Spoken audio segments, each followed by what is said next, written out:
Hello talkers, this is Ruth Finney with today's Talk Inspired Practice.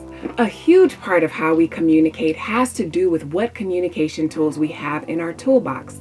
So if all you have is a hammer, then every problem you face will look like a nail.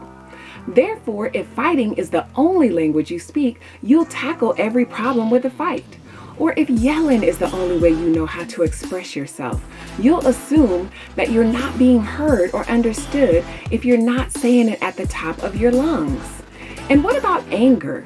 We all have that tool, but that doesn't mean that we can't be effective at creating change just because we're not constantly using it. Every tool has a function that it was designed for, and not every tool is effective on every problem we face.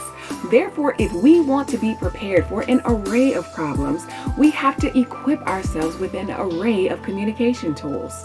Pick up the tool of gratitude and appreciation. You know, the one to use when someone does something for you that they don't actually have to do. Or get familiar with that tool of mercy and forgiveness.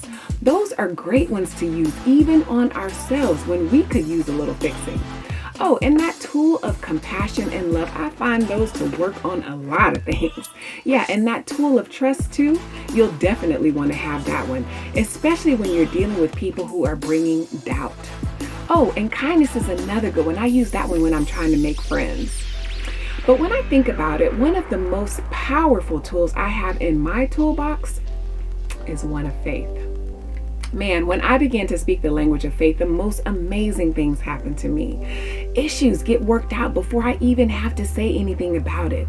Barriers get torn down before I even have to figure out what approach to take.